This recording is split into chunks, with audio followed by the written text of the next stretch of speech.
வணக்கம் நண்பர்களே! சிறகடிக்க ஆசை சீரியல் எபிசோட்குள்ள போலாம் வாங்க.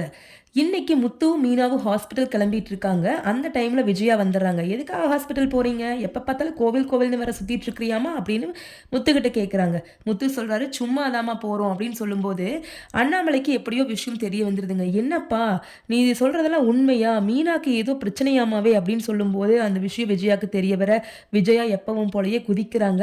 "என்னடா இது? ஒரு மலட்டு பொம்பளைய என் பையனுக்கு கட்டி வச்சிருக்கு. நான் வாய்ப்பே இல்ல. இவ முதல்ல என் வீட்ட விட்டு போகணும். ஏற்கனவே இந்த பூக்காரி வந்த நேரம் என் வீட்ல என் பெரிய பையனுக்கு நல்லதெல்லாம் நடக்கிறதே தள்ளி போயிட்டு இருக்குது. ஏற்கனவே நடந்த முடிஞ்ச கல்யாணமும் இப்படி, இனியும் இப்படியா? எவளும் எனக்கு வேண்டாம். முதல்ல இருந்து எல்லா பையங்களுக்கும் மறுபடியும் கல்யாணத்த ஸ்டார்ட் பண்ண போறேன் அப்படின்னு ஆரம்பிக்க போறாங்க. இதுக்கு நடக்கிற விஷயமா? கொஞ்சம் யோசிச்சு பாருங்க நீங்களே. ஒரு கல்யாணம் பண்றதே பெரிய விஷயம் இந்த காலத்துல. இவங்க 3 பையனுக்கும் மறுபடியும் 3 கல்யாணம் பண்ண போறாங்களாம். இதெல்லாம் யார கொண்டு நடக்கிறதுங்க? ஆனா அண்ணாமலை வந்து ரொம்ப சப்போர்ட்டிவா பேசி அவங்கள வழி அனுப்பி வைக்கிறாரு.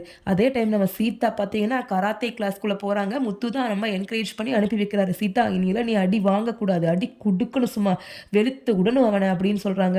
அப்ப சீதா, "ஆமாமாமா, இப்படியே இருந்தா குட்ட குட்ட குனிஞ்சுகிட்டே தான் இருப்பாங்க. இனி பாருங்க என்னோட எப்படி இருந்தாலும் அந்த அருண் வருவாரு. வந்து என்ன கூப்பிட்டு தான் போறாரு. நானும் அப்பாவி மாரி போயிட்டு என் மேல மட்டும் கைய வைக்கட்டும்.